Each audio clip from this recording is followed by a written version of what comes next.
그렇죠. 마이티 마이스.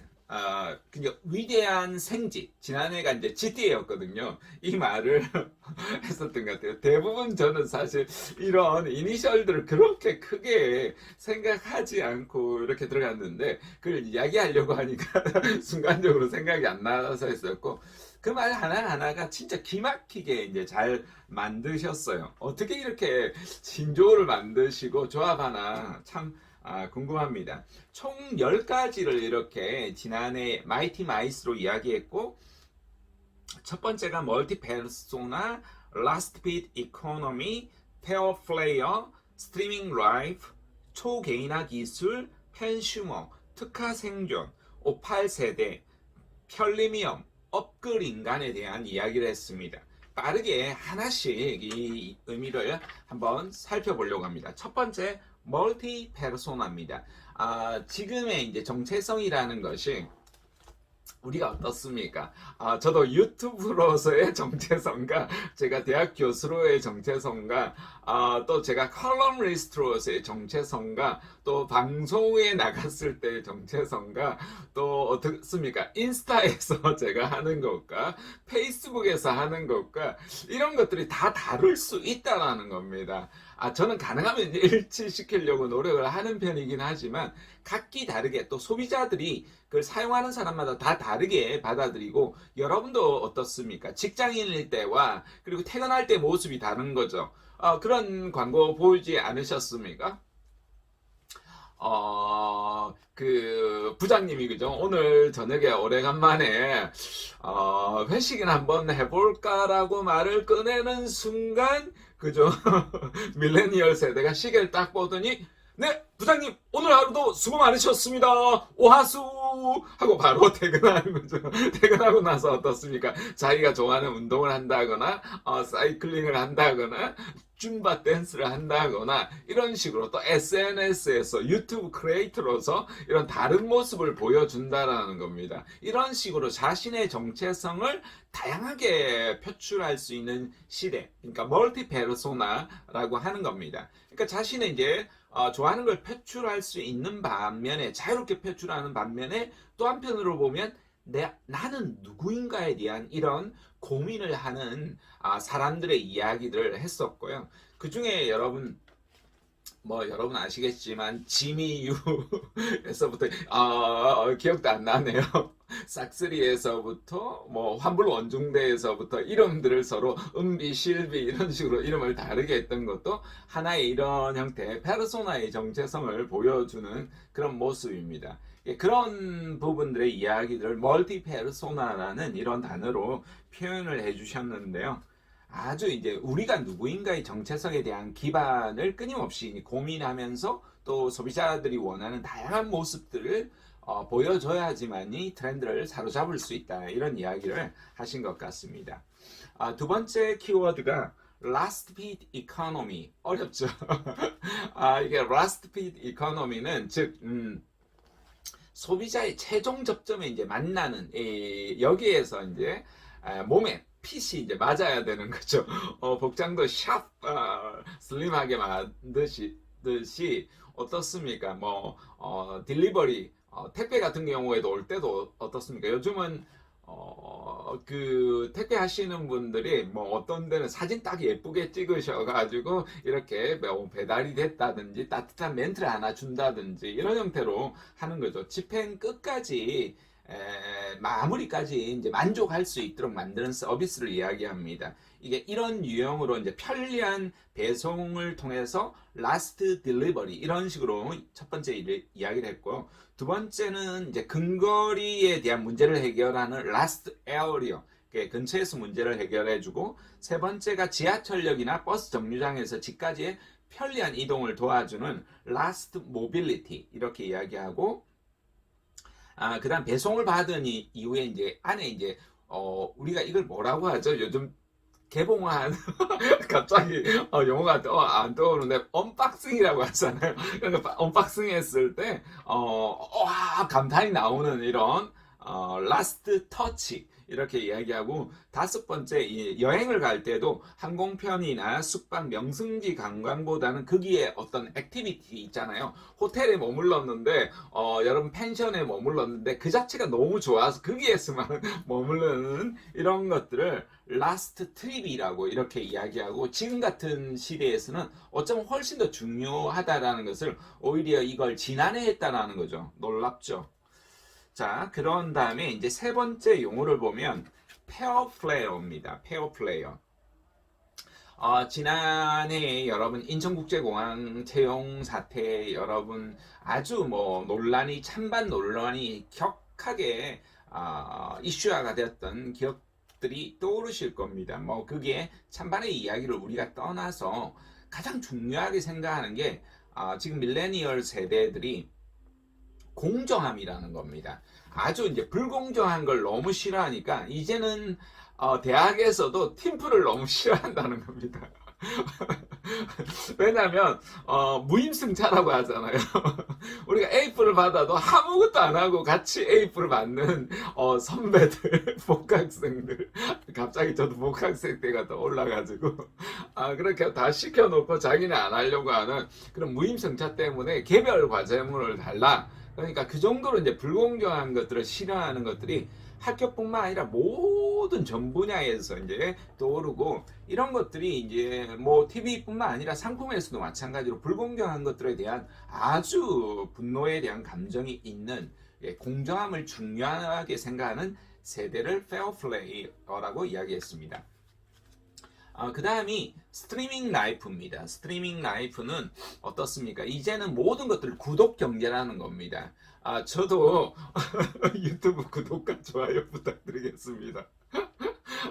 저도 어떻게 보면 파워 블로거였습니다. 지금 현재도 뭐 1600만 명 이상의 블로거들이 방문을 했었고, 많은 사람들이 방문을 했었는데, 이게 구독 경제가 아니다 보니까 쑥 들어왔다가 다 빠져나가는 겁니다. 그러니까 유튜브를 해도 신경도 안 쓰는 거죠. 심지어 아주 유명하신 분들이 유튜브를 해도 어떤 경우에는 뭐 많이 안 알려져 있으면 별로 신경을 안 쓰는 형태가 되는 거죠. 이미 이제 구독자를 미리 확보한 사람들이 굉장히 이제 중요해지고, 그러다 보니까 모든 걸 이제 구독을 하는 거죠. 유튜브뿐만 아니라 여러분들이 사용하시는 여기에서 바라보자라면 음악이라든지 당연히 이렇게 하죠. 그 다음에 여러분 뭐 넷플릭스도 일종의 구독이라고 볼 수 있을까요?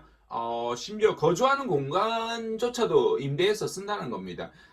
그냥 뭐 이런 것도 제주 한 달짜리 이런 것도 공간 임대라고 볼 수 있을까요? 그런 것도 될 것 같아요. 그 다음에 전문가의 어떤 추천들, 취미나 여가 활동도 스트리밍에서 이제 받아보고요. 빌려서 경험하는 겁니다. 다양한 선택지를 가지고, 뭐 그냥 옷도 어떤 면에서 보면 빌려서 어떤 것도 임대해서 쓰는 것들을 그렇게 그다지 어렵게 생각하지 않는 이런 것을 스트리밍 라이프다. 이렇게 이야기를 합니다. 자, 그런 다음에 초개인화 기술입니다. 지금 현재 기업들이 아주 촘촘하게 개인들이 욕구화가 다변화되어 있다 보니까 이 개인들이 어떻게 이제 그 욕구들을 가지고 있고 그것을 어떻게 만족시켜 줄 것인가가 기업들이 이제 고민하는 접점이라는 겁니다. 여기에 대한 고객의 니즈를 예측해서 정확하게 서비스와 상품을 제공하는 것을 초개인화 기술이라고 이렇게 본다라는 겁니다.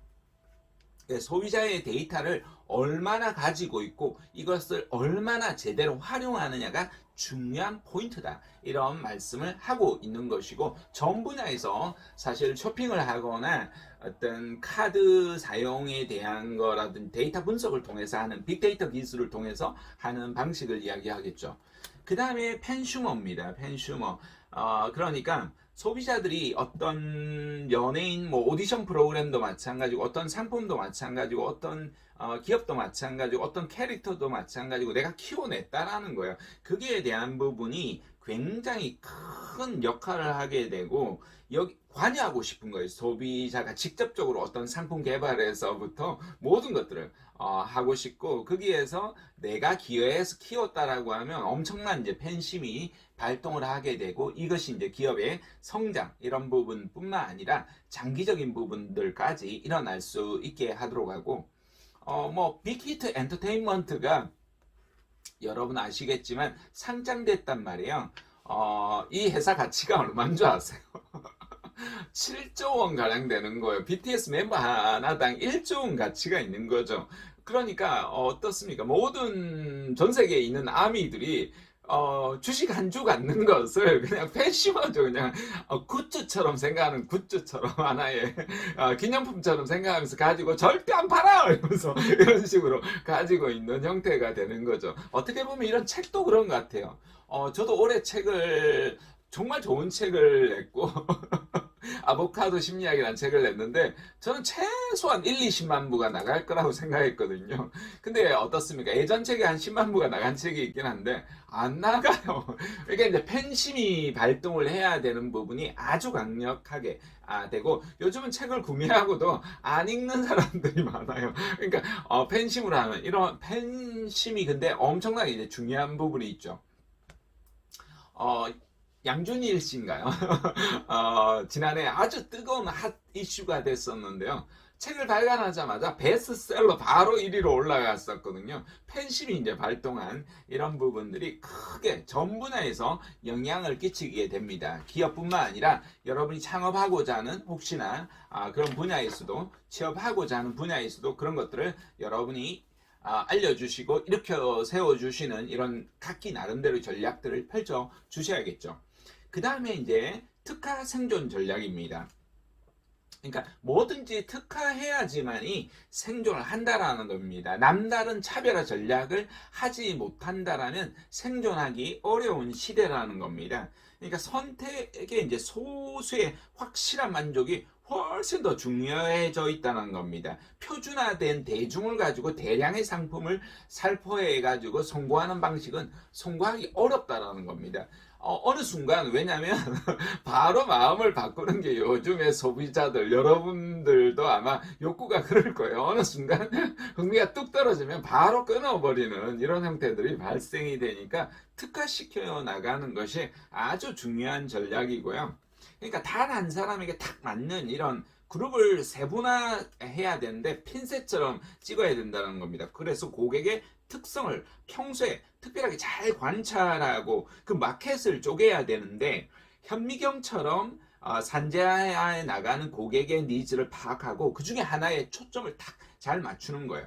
세 번째가 컴퍼스처럼 동심원을 딱 그려서 해당 지역의 어떤 상권이라든지 경우에 따라 어떤 연령대에 대한 것들을 타겟팅 20대면 20대, 30대면 30대, 40대면 40대, 50대면 50대, 주부면 주부 어떤 이런 것들을 또 하는 부분도 있겠죠. 그 다음에 네 번째가 낚싯대처럼 딱 가지고 있는 하나의 핵심 역량을 집중하는 거예요. 자신이 잘하는 것, 이것저것 잡다하게 김밥 천국처럼 하는 것도 하나의 전략은 되겠지만 정말 잘하는 거 하나에 집중해서 하는 것도 아주 생존하는데 중요한 전략이다. 여러분 취업을 할 때도 창업을 할 때도 내가 모든 걸 다 잘한다라고 하기보다는 여러분이 잘하는 것 하나의 강점에 집중해가지고 거기에 대해서 어필했을 때 취업이든 창업이든 잘해 나갈 수 있겠다 이런 생각들이 듭니다. 이걸 특화 생존 전략이라고 말씀드릴 수 있겠습니다. 그 다음 58세대입니다. 58세대는 지금 같은 어쩌면 저 같은 사람들이 벌써 이렇게 제가 50대가 되었으니까 58세대라고 이렇게 5060 세대라고 무시할 수 없는 세대라는 겁니다. 기본적으로 어떤 지적 능력도 있고 경험도 있고 경제력도 있고 하다 보니까 이 사람들이 이제 쓸 수 있는 부분들이 굉장히 많은 겁니다. 저희 같으면 뭐 옛날에 조선시대 같으면 50대면 영감 중에 영감이고 이미 이제 돌아가실 분들인데 지금 보면 팔팔하잖아요, 저도. 그러니까 그런 이제 신노년청, 이게 이런 말들을 듣기 싫어하는 거예요. 신중년이라고 이런 말조차도 듣기 싫어하는 거예요. 내가 왜 중년이야? 이런 생각을 하는데 실제로 이제 중년인데 한가하게 뭐 은퇴해가지고 이렇게 낚시나 하면서 사는 그런 세대가 아니라는 거예요. 그래서 오히려 이런 사람들이 직접적으로 해보지 못한 것들은 이제 경험해 보면서 디지털도 사실 굉장히 사실 익숙한 세대예요. 물론 잘 못하시는 분도 있지만 저희 집에서도 제가 중학생, 고등학생, 40대 안에 제가 50대가 있는데 제가 디지털 능력이 가장 좋거든요. 사실 어떻게 보면 실시간 스트리밍 도구에서부터 영상 편집에서부터 모든 것들을 다 하니까 이런 58 세대를 무시할 수 없는 부분들이 있다. 그래서 이들의 이제 욕구들을 어떻게 이제 충족시켜 나갈 것인가 이런 것도 중요한 부분이라는 겁니다. 물론 저는 이제 트로트를 그렇게 개인적으로는 좋아하는 편은 아닌데요. 혹시나 좋아하시는 분들한테는 송구합니다. 나쁘게 생각하지 마시고요. 그러니까 그 대부분 어떤 TV나 상품이나 광고가 20대에 초점을 맞춰져 있잖아요. 밀레니얼 세대. 그러니까 소외돼 있다가 트로트가 뜨니까 뭐 트바로트 이런 식으로 해가지고 뭐 책도 대박을 치게 되고 상품도 나오게 되면서 58 세대들이 그런 것들도 또 이끌어가는 부분도 있지 않나 이런 생각도 또 한편으로 들었습니다. 이런 것들 차별화 전략 이야기했었고요. 58이라는 게 원래는 보석이라고 합니다. 그래서 그 보석을 58년으로 이렇게 해서 일부러 58 세대라고 이름을 이렇게 아주 오묘하게 잘 지으셨어요. 그 다음에는 편리미엄입니다. 편리미엄. 그러니까 편리한 것이 프리미엄 좋다라는 거야. 불편한 거 이런 거 아주 싫어하잖아요. 뭐든지 즉각적으로 원터치에 해결이 되는 것들을 중요하게 생각한다라는 겁니다. 현대인들에게는 시간이 이제 돈이죠. 그러니까 노력하거나 시간을 절약시켜 주는 것에 대한 상품이나 서비스에 대한 욕구들이 아주 강력하다라는 겁니다. 그러니까 이것을 이제 세 가지 전략으로 말씀하셨는데요.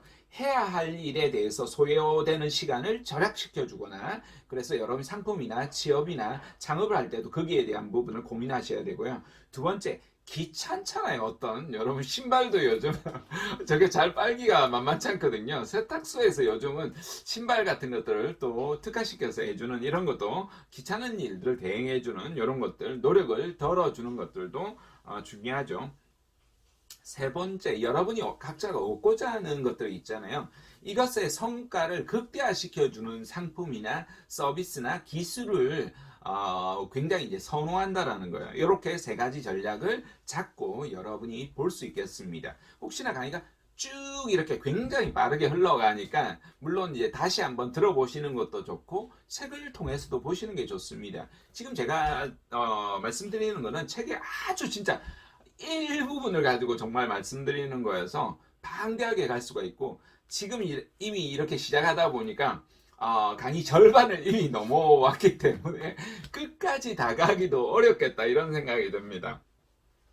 끝까지 다 못 간 부분은 여러분이 다음에 유튜브를 통해서도 김난도 교수님도 방송하고 계시고 저도 마찬가지로 필요하면 또 올리기도 할 거고 더 훨씬 더 유능하신 분도 있고 하니까 보시면 좋겠고 반드시 책을 통해서 보시는 것이 좋겠습니다. 지난해 이제 마지막 키워드 중에 하나가 업글 인간이에요.